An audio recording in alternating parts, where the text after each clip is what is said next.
시로 오기 전에 우리 먼저 그냥 봐봐야 되겠다. 해수 봐볼까 얘들아 우리? 해수 끝나고 나서 물질의 특성 조금 나간 다음에 다음 주에 이제 진도가 끝나고 그 다음에 시험 보고 오답 고치고 약간 그런 식으로 학교별로 할 테니까는 수권 나가라고 저번 주에 이어서 보자.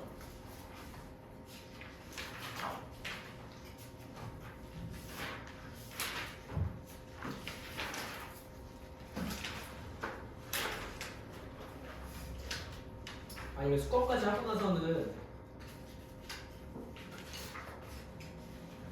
우리 그 뭐야 2명은 그거 안 하잖아. 과학 시간에 게임 같은 거 안 하잖아, 그렇지? 오늘 우리 항상 했었거든. 항상 단원 끝나고 나면은 게임 같은 건데 우리 중원 애들이랑 항상 했었는데 여기 퀴즈 한 4문제 정도 4문제가 아니고 이게 문제가 나와. 문제가 나오면은 여기 객관식으로 1, 2, 3, 4 이렇게 있어. 그럼 이제 맞는 답을 찍는 거야. 그러면은 막 뭐 점수가 막 이렇게 뜨거든? 그래 한번 해보면 그냥 빠르긴 한데 이따 끝나고 나서 해보자. 오늘 끝나고 나서 그러니까 1교시 끝나고 나서 그 수권에 대한 거 한번 할 테니까 해보자.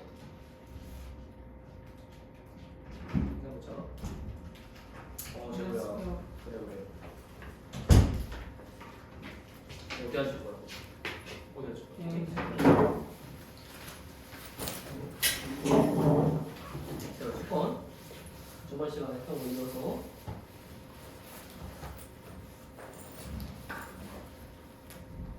그래서 오늘 거를 좀 잘 들으면 이따가 1교시 끝나고 나서 그걸 좀 유리하겠지? 그치? 앞에도 좀 풀어왔어야지 유리하겠지?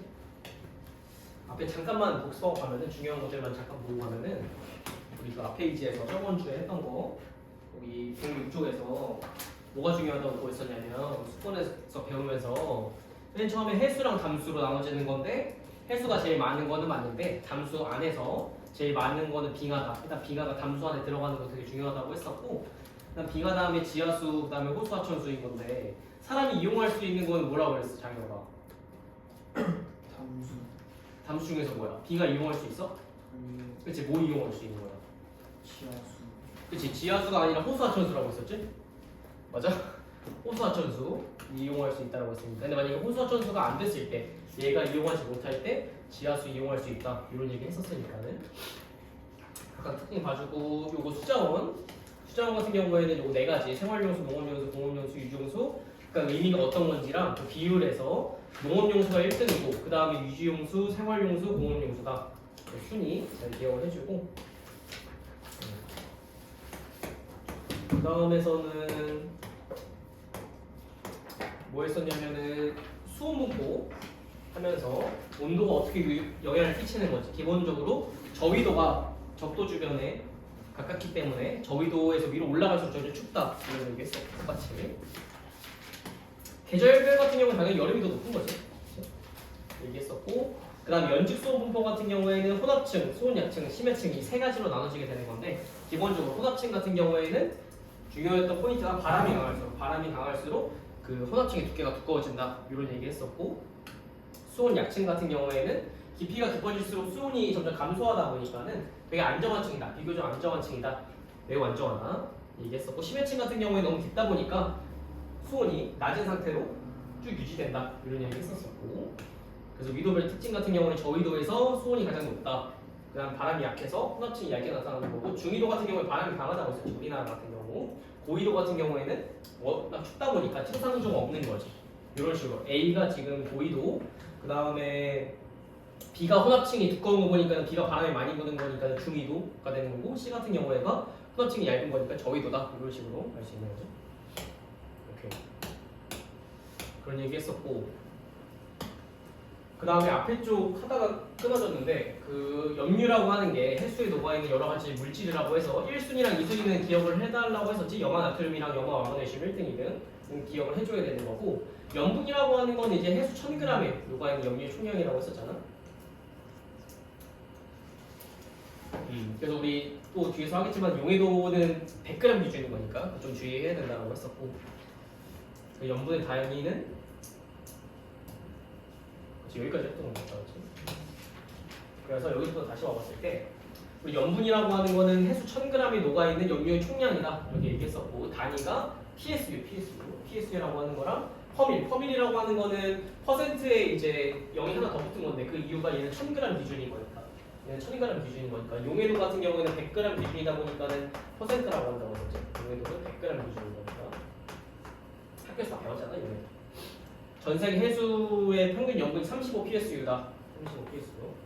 염분에 영향을 주는 요인 같은 경우에는 뭐가 있냐면 증발량이랑 강수량, 그다음에 담수의 양, 빙하가 높거나 해수가 없는 경우 이렇게 돼 있는데, 일단 증발량이랑 강수량 봤을 때는 증발이라고 하는 거는 이제 물이 기체가 되는 거, 액체가 기체가 되는 거, 강수라고 하는 거는 비가 내리는 걸 얘기하는 거잖아. 근데 이 증발량이랑 강수량을 비교했을 때 만약에 바다가 이렇게 있는데 저 위쪽으로 가는 거를 증발이라고 하는 거고, 내리는 거를 강수라고 하는 거니까. 근데 만약에 증발량이랑 강수량을 비교했을 때 여기다 써볼까? 우리 기본적으로 우리 염류라고 하는 거는 여기 바다 밑에다 이렇게 녹아 있는 거지, 이런 식으로. 얘를 염류라고 하는 거고, 영어 만원의 영어 같은 경우들. 그래서 얘를 비교해서 봤을 때 증발량이랑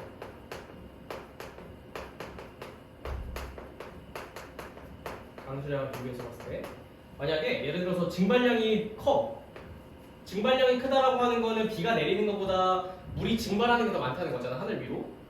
그러면은 이 바다의 입장에서 봤을 때는 물이 줄어드는 거야, 많아지는 거야? 줄어드는 거야, 그렇지?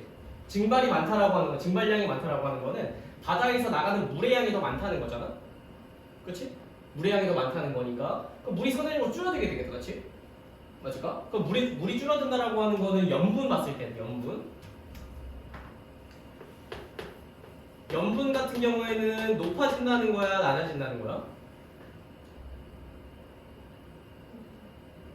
오히려 물이 줄어드는 거니까 염분 같은 경우에 낮아지게 되겠지. 미안해. 염분이 높아지게 되겠지.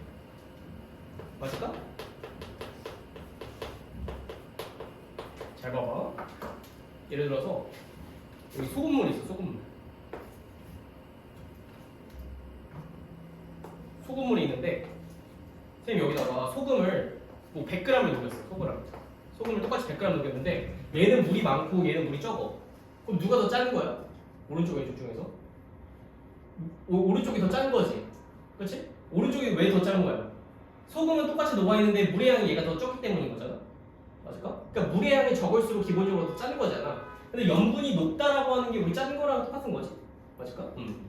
그러면은 다시 돌아와서 증발이라고 하는 게 물이 줄어드는 거고, 왜냐면 위쪽으로 날아가는 거니까. 강수라고 하는 거는 물이 많아지는 건데, 그렇지? 자기가 집중하고 있는 거지. 증발량이 많다라고 하는 거는 물이 더 많이 날아간다는 거니까 물의 양이 줄어든다는 말이랑 똑같은 거야, 그렇지? 근데 물의 양이 줄어든다라고 하는 거는 염분이 높아진다는 말이랑 똑같은 거잖아, 맞을까? 예를 들어서 여기 소금물이 있다라고 생각했을 때 소금의 양은 항상 똑같은 건데, 여기 염분은 똑같이 있는 건데 이 양은, 소금은 똑같은 건데 물의 양이 줄어들게 되면은 얘가 염분이 더 높은 거니까. 그럼 여기서도 마찬가지로 증발량이 많으면은 위쪽으로 물이 많이 날아가게 되는 거니까 물의 양이 줄어든다. 그럼 물의 양이 줄어든다라고 하는 거는 더 짜지는 거니까 염분이 높아진다라고 하는 말이랑 똑같은 거다.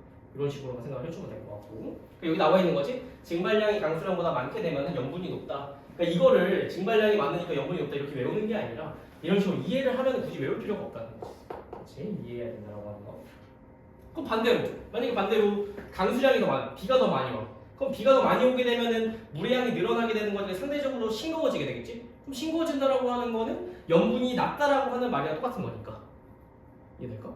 염분이 낮다라고 하는 말이랑 똑같다라고 하는 거 잘 생각을 해주면 되는 거고, 두 번째로 육지로부터 흘러드는 담수의 양 같은 경우에는, 담수라고 하는 거는 이제 해수가 아니잖아. 그러니까 염류가 안 녹아 있는 거잖아.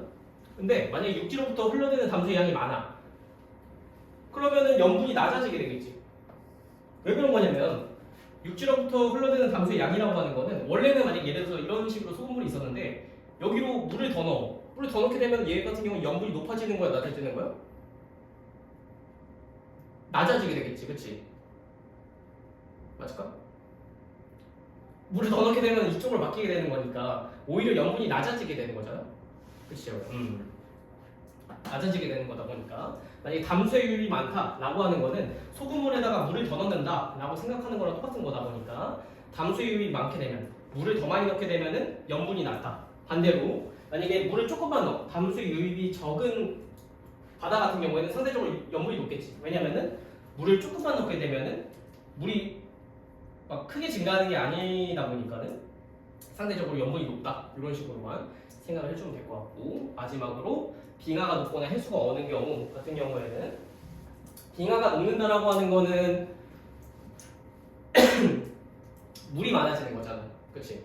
우리 빙하 녹아서 막 어디 섬이 물에 잠긴다 뭐 이런 얘기 하잖아. 빙하가 녹는다라고 하는 건 물의 양이 많아지는 거니까. 항상 물의 양이 많아지는 거냐 적어지는 거냐 이런 것만 생각하면 돼. 그럼 빙하가 녹는다라고 하는 거는 물의 양이 많아지는 거니까는 염분이 낮다. 이렇게 생각하시면 되는 거고. 만약에 해수가 언대, 바다가 언대. 그럼 바다가 어는 거는 물의 양이 많아지는 거야, 적어지는 거야? 적어지는 거지. 물이 얼음으로 바뀌게 되다 보니까. 그럼 물의 양이 적어진다라고 하는 거는 염분이 높다랑 똑같은 말이겠네. 맞을까? 이해될까? 그래서 항상 염분에 영향을 주는 요인 같은 경우에는 물의 양이 높아지냐, 그러니까 적어지냐, 많아지냐 이거 두 개가 어떻게 바뀌게 되는지 그것만 생각해 주면 된다는 거지. 증발이라고 하는 거, 증발량이 많다라고 하는 거는 물의 양이 적어지겠구나. 강수량이 많다라고 하는 거는 물의 양이 많아지겠구나. 또는 담수량이 많아? 그럼 물이 많아지겠네. 그럼 싱거워지겠네. 염분이 낮겠네. 이런 식으로 이해하면 된다는 거지. 이런 게 아니라. 또는 뭐 빙하가 녹는데. 그러면은 물의 양이 많아지니까 싱거워지겠네. 물의 양이 많아지니까 싱거워지겠네. 그럼 염분이 낮겠네. 이렇게만 생각을 해주면 된다는 거지. 그래서 조금은 이제 잘 이해만 해주면 크게 어렵지 않을 것 같고. 마찬가지로 우리 앞에서 봤던 것처럼 저위도랑 중위도랑 고위도랑 세 가지 나눠서 보는 건데, 저위도 같은 경우 염분이 낮대. 왜 그런 거냐면 강수량이 증발량보다 많대.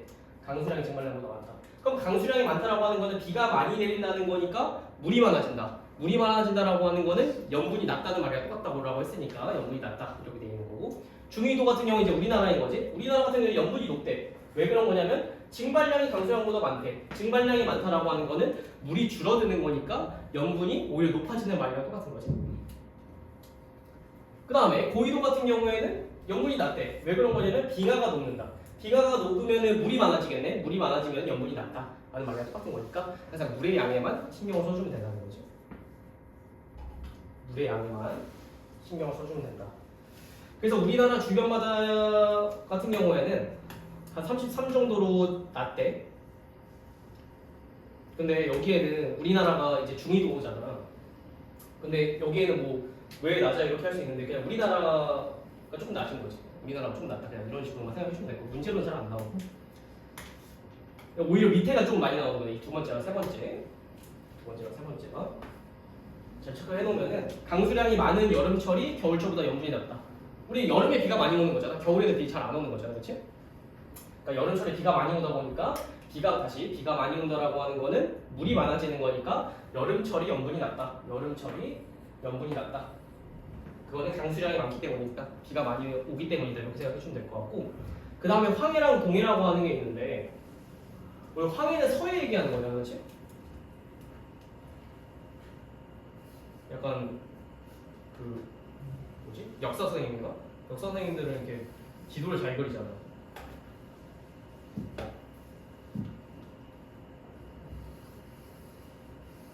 이렇게 생겼나? 그렇지. 이렇게. 그러면은 이쪽을 황해라고 하고 황해, 이쪽을 동해라고 하는 거죠. 우리나라 기준으로 황해, 동해 이렇게 표시하는 건데, 지금 저기 뭐라고 되어 있냐면 담수의 유입이 많은 황해가 동해보다 염분이 낮대.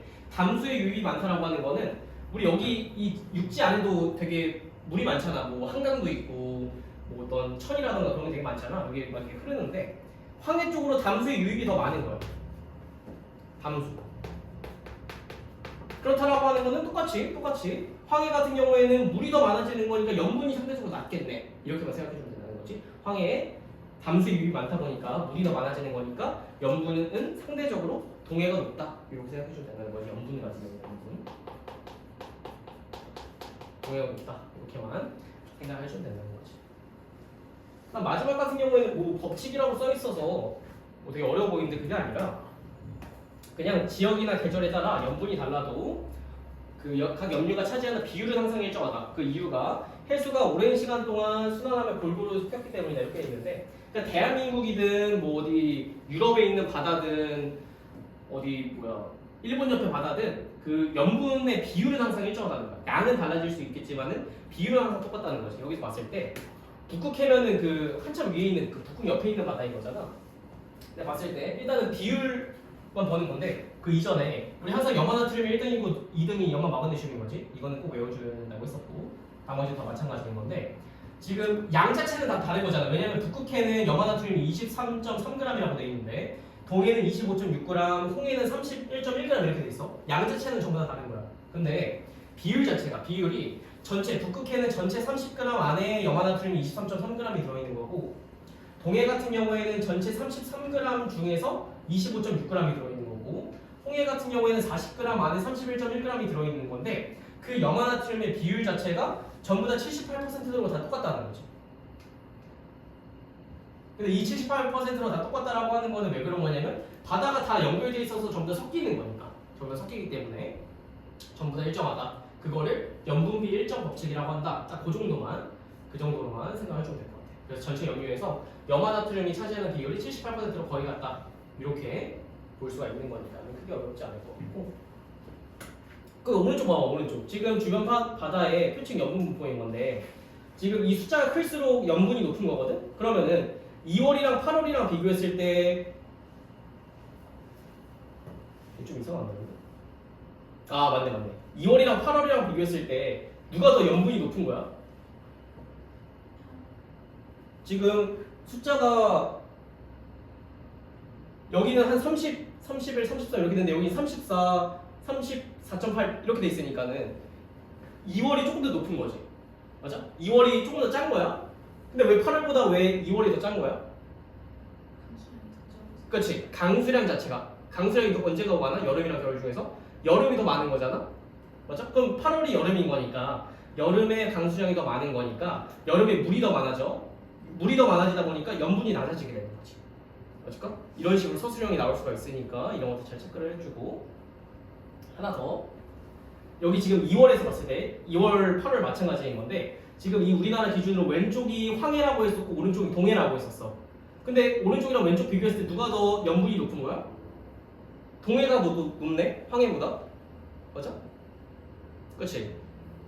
그러면은 왜 황해가 더 낮은 거야, 재호야? 그 유입.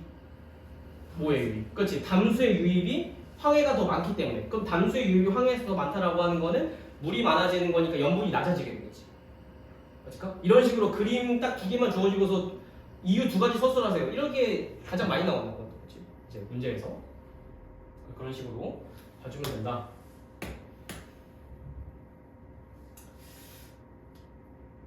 그래서 그 8, 90만 해볼까? 8, 90이더라? 아니다. 8, 90이 아니라 6, 8, 10 해보자. 6, 8, 10. 6번, 8번, 10번. 6번, 8번, 10번 해보죠. 제가 다시 한번 해봐봐.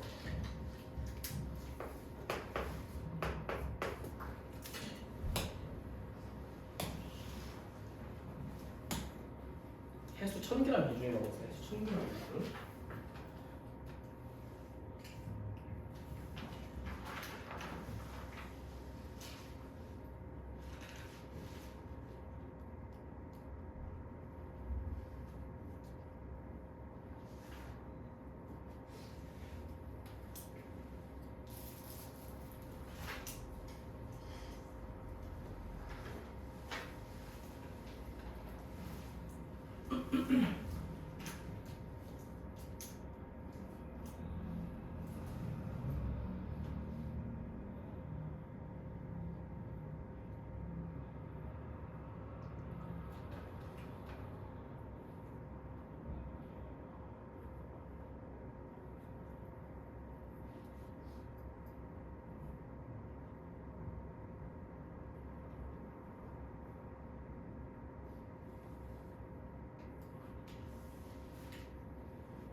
이거 같이 한번 봐볼까? 6번부터 같이 한번 봐보자.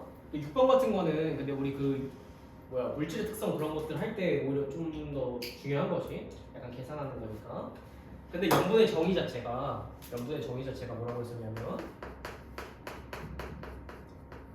염분의 정의 자체가 해수 1000g이에요. 해수 1000g. 1000g이 1kg인 거지. 1000g에 녹아있는 염류의 양이다.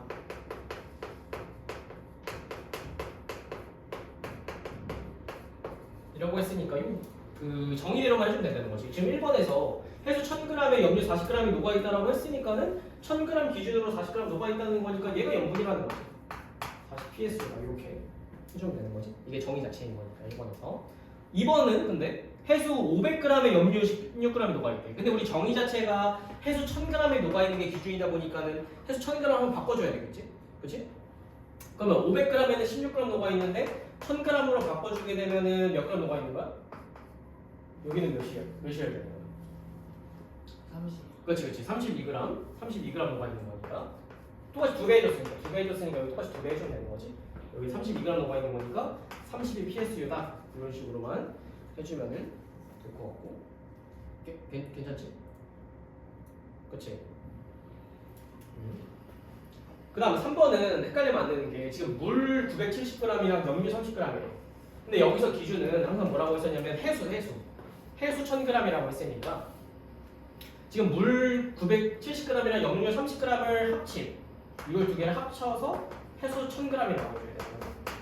해수 1000g 안에 염류가 30g 녹아있는 거니까 이 같은 경우는 30psu다 이렇게 쓸 수 있을 것 같고 4번은 염분이 32psu래. 그러면은 근데 해수 3kg에 녹아있대. 그러면은 이 32psu라고 하는 게 어떤 의미냐면 해수 1kg에 염류가 32g 녹아있다는 거니까 지금 3kg이라고 하는 거는 3kg에는 얼마만큼 녹아있다는 거야? 32 곱하기 3을 해주면 되겠네. 그러면은 96g 되겠지. 96g만큼 녹아있다. 이렇게 알 수가 있겠지.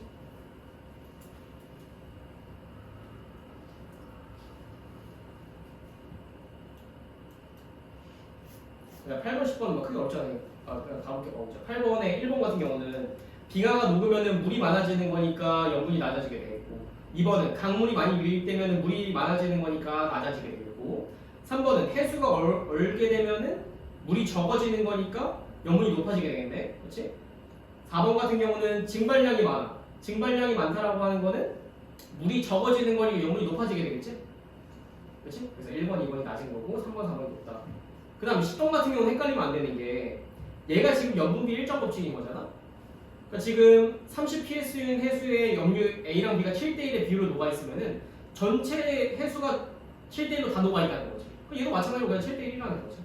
45psu든 30이든 15든 비율 자체는 모든 바다에서 일정하다라고 하는 게 염분비 일정 법칙이었으니까 이거 하나 잘 생각을 해주고 이거 한번 문제보자. 만약에 해수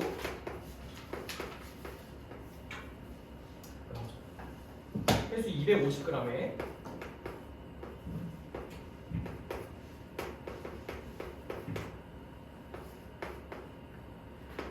녹아있는 염류가 뭐라고 할까? 17g이다. 이제 염분을 구하세요. 이렇게 하고 몇 psu냐? 여기 한번 구해보죠. 여기 인간에다가 6번 했던 것처럼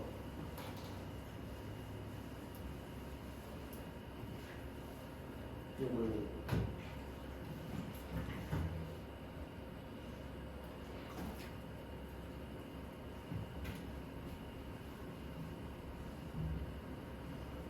보셔주시면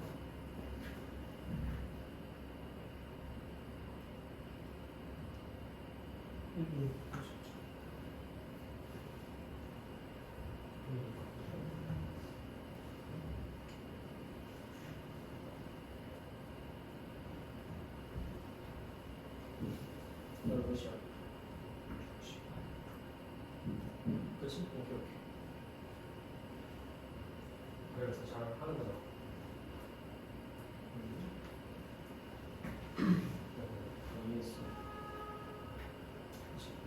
있고 우리 다 이해하는데 이해 못하는 척 하는 거 있어요 혹시? 뒤에 한 페이지만 더 봤을 때 여기 뒤에는 또 처음 바꾸고서 일단은 뒤에 개념 조금 나와보자. 여기 122쪽 봐봤을 때 이제 앞에서는 바다 해수에 대해서 배운 거고 그 다음에 해류라고 해서 바다가 어떻게 흐르냐를 배우는 게 해류라고 하는 건데 나와있지. 일정한 방향으로 나타나는 지속적인 바다의 흐름이다. 해수의 흐름이다. 그럼 이 해류가 왜 발생하냐 라고 하는 거는 바람 때문이다. 그럼 이 바람 때문에 바다가 흐르는 거니까 바람 때문이다 라고 하는 거 기억을 해주고 근데 이 해류 같은 경우에 두 가지로 구분할 수가 있는 건데 난류랑 한류로 구분할 수 있는 건데 난류 같은 경우에는 기본적으로 따뜻한 거 한류 같은 경우에는 찬 거 비교적 찬 해류다 이렇게 생각해주면 되는 거고 난류 같은 경우에 따뜻한 거다 보니까 당연히 저위도에서 고위도로 흘러야 되겠지. 저위도가 따뜻한 거고 고위도가 차가운 지역이다 보니까 낮은 쪽에서 높은 쪽으로 올라오는 거는 따뜻하겠고 반대로 한류 같은 경우는 고위도에서 저위도로 내려오다 보니까 차가운 바다가 생긴다. 차가운 해류가 생긴다. 걔를 한류라고 한다. 난류랑 한류 두 가지 구분해 줄 수 있으면 되는 거고 그러니까 우리나라 주변 같은 경우는 조금 암기를 해줘야 돼. 우리나라 주변에 있는 해류는 조금 암기를 해줘야 되는 건데 봐봤을 때 이 우리나라 지도인 거지. 지금 일단 난류랑 한류로 구별을 해봤을 때 난류 같은 경우 지금 빨간색 따뜻한 거니까 빨간색으로 돼 있고 한류 같은 경우에는 차가운 거니까 파란색으로 돼 있는 거지. 난류부터 먼저 봐봤을 때 기본적으로 저위도에서 다 올라오는 거야. 난류는 따뜻한 거니까. 일단 제일 큰 게 지금 쿠로시오 해류라고 돼 있네. 쿠로시오 해류 이름도 조금 기억을 해줘야 되거든요. 쿠로시오 해류라고 돼 있고 뭐 북태평양 이런 것들은 외울 필요 없지만은 그냥 우리나라 주변 난류의 근원이다. 왜냐면 얘가 제일 두꺼운 거거든. 얘가 그 위로 올라오는 양이 제일 많아서 근원이다 이렇게 생각하면 되는 거고 그 다음에 황해 난류 같은 경우에는 말 그대로 황해 쪽으로 올라가는 거니까 황해 난류라고 한다 이렇게 생각하시면 되고 그래서 쿠로시오 해류로 위에 올라오는 건데 얘가 이제 뻗어나가는 거야. 황해 난류로도 뻗어나갈 수도 있고 아니면 이 동해 쪽으로도 뻗어나갈 수가 있는 거니까 그 방향에 따라 조금 달라진다라고 하는 거 생각하시면 되고 그래서 황해 난류라고 하는 거는 그냥 황해로 흐른다. 그러니까 이런 것들 안 주거든. 이렇게 한 다음에 얘네들이 그냥 이름을 다 가리고 이제 문제에 주어지는 거니까 꼭 암기를 해줘야 되는 거고 그 다음에 동안난류라고 하는 거는 이제 동해 쪽으로 가는 거를 동안난류라고 한다. 여기 쿠로시오 해류에서 이쪽으로 가면 황해난류 이쪽으로 가는 거를 동한난류라고 한다. 동한난류, 황해난류, 쿠로시오 해류 이 세 가지는 우리나라 주변에서 발생하는 난류다 이렇게 생각해주면 되는 거고 한류 같은 경우에는 이제 연해주 해류 연해주 한류 같은 경우에는 이제 위에서 내려오는 거를 연해주 한류라고 하는 거고 그래서 오호츠크해라고 하는 그 일본의 바다가 있는 건데 거기서 내려온다 이렇게 생각해주면 되고 마지막으로 북한 옆쪽에 흐르는 한류라고 해서 북한 한류 그래서 일부가 동해안을 따라 남하한다 여기가 북한 한류인 거지. 북한 한류다. 제일 위쪽이 연해주 이쪽이 북한 그러니까 다 그 지역 이름인 거야. 지역 이름 이쪽 근처가 연해주고 이쪽이 북한인 거니까 그렇게 생각해주면 되는 건데 지금 거기 약간 노란색으로 조경수역이라고 돼 있는데 조경수역이 뭐냐면 밑에 2번에 난류와 한류가 만나는 해역이다. 그거를 조경수역이라고 하는 거지. 그러니까 난류랑 한류가 정확하게 겹치는 구간을 조경수역이라고 하는 건데 이 조경수역 같은 경우 왜 의미가 있는 거냐면 영양용류랑 이제 플랑크톤이 풍부하다. 그 다음에 한류성 어종이랑 난류성 어종이 함께 분포할 좋은 어종이 만들어진다. 그러니까 영양용류랑 플랑크톤이 풍부하다라고 하는 거에 영양분이 풍부하다 이렇게 생각해주면 될 것 같고 그 다음에 그 차가운 바다에만 사는 물고기가 있고 따뜻한 바다에만 사는 물고기가 있거든. 그거를 차가운 바다에 사는 물고기를 한류성 어종이라고 하고 따뜻한 바다에 사는 물고기를 난류성 어종이라고 하는 건데 얘네들이 전부 다 있는 거지. 그러다 보니까 이 조경수역에서는 물고기가 되게 많이 잡히겠지. 그러다 보니까 이 조경수역을 똑같은 말로 뭐라고 하는 거냐면 황금어장이다 이런 식으로도 얘기한다고 했었지. 황금어장이다 이렇게 봐주면 될 것 같고 근데 우리나라 같은 경우에는 동안난류랑 북한난류 만나는 동해 쪽에 있는 거지. 북한난류랑 동안난류 쪽에 조경수역 생긴다. 그 다음에 기본적으로 난류 같은 경우에는 따뜻한 거고 한류 같은 경우는 차가운 거다 보니까 기본적으로 여름에는 난류가 조금 더 세다 보니까 이게 위쪽으로 조금 더 올라가. 조경수역이 원래는 지금 이쪽에 있는데 여름에는 저위도 쪽에서 오는 바람이 더 세기 때문에 위쪽으로 조금 더 올라가. 그래서 조경수역이 한 이쯤 생기게 되는 거고 여름철에는 난류가 조금 더 세다 보니까 근데 겨울철에는 한류가 더 세. 겨울철에는 한류가 더 세다 보니까는 북한한류가 조금 더 센 거니까 이렇게 조금 더 내려간다는 거지. 조경수역이 조금 아래쪽으로 내려간다. 그렇게 그 계절에 따라서도 조경수역의 위치가 조금 달라진다. 이렇게 생각을 해주면은 괜찮을 것 같고, 마지막으로 이제 조석인 건데, 조석은 우리 잘 알잖아. 그 어디야? 그 인천 쪽 가보면은 막 갯벌 이런 거 있잖아. 갯벌 생기는 그 현상을 조석 현상이라고 하는 건데, 그 정의를 아는 게 좀 중요해요. 여기서는 단어의 의미. 그래서 조석이 지금 뭐라고 되어 있냐면 밀물썰물에 의해서 해수면의 높이가 주기적으로 높아지고 낮아지는 현상. 그러니까 갯벌 생기면은 해수면이 낮아지는 거고, 바다 생기면 해수면이 높아지게 되는 거니까 걔를 조석 현상이라고 하는 건데, 일단은 헷갈리면 안 되는 게 조류라고 하는 거는 뭐냐면은 이 밀물썰물이 생기다 보면은 언제는 물이 빠져나가고 언제는 물이 들어올 거다 보니까 그런 식으로 나타나는 해수의 흐름 자체를 조류라고 하는 거고, 뒤쪽에 류라고 끝나면은 해수의 흐름이라고 생각해 주면 되는 거고, 그 다음에 만조간조라고 하는 거는 여기 엮어주면은 만조간조라고 하는 거는 그냥 만조는 밀물, 간조는 썰물대. 그러니까 만조는 밀물일 때 해수면의 높이가 가장 높아졌을 때, 그다음 간조는 해수면의 높이가 가장 낮아졌을 때. 그러니까 밀물썰물이 일어나게 되면은 해수면의 높이가 달라지는 거다 보니까 이쪽으로 해수면이 높아질 수도 있고 다시 아래쪽으로 내려가면서 해수면이 낮아질 수도 있는 건데, 해수면이 가장 높아졌을 때를 만조라고 하는 거고 해수면이 가장 낮아졌을 때를 간조라고 한다. 이렇게 생각해 주면 된다는 거지. 그래서 그때의 높이 차를 뭐라고 하는 거냐면 조차라고 한다. 높이 차인 거니까 차인 거니까 조차. 그래서 막 그런 갯벌 같은 데 가면은 그 어부들은 뭐 언제 밀물이다 언제 썰물이다 그런 것들을 알 수가 있는 거잖아. 그런 것들을 어떻게 아는 거냐면 주기가 있거든. 항상 반복되는 주기가 있는 건데, 이제 만조에서 다음 만조 또는 간조에서 다음 간조까지 걸리는 시간을 조석이 주기라고 한다 라고 돼 있는데, 그 오른쪽 봐봤을 때 한 달 동안 해수면의 높이 변화가 아니었는데 위에 그래프 봐봤을 때 지금 X축이 시간인 거고 Y축이 해수면의 높이인 건데, 해수면의 높이가 가장 높아졌을 때를 만조라고 한다고 했었고 가장 낮아졌을 때를 간조라고 한다고 했었지. 그래서 만조에서 간조로 갈 때는 물이 빠져나가는 거니까 썰물이라고 하는 거고, 그 다음에 갯벌이 된 상태에서 이제 해수면이 높아질 때는 밀물이 들어오는 거겠지. 그래서 이때 만조부터 만조까지를 조석이 주기라고 하는 거고 간조부터 간조까지를 조석이 주기라고 한다.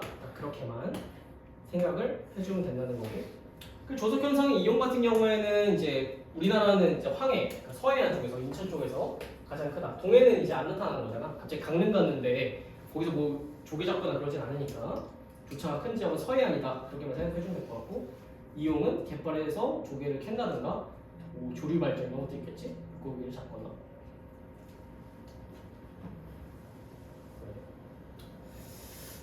여기까지 했으니까는 좀만 쉬었다가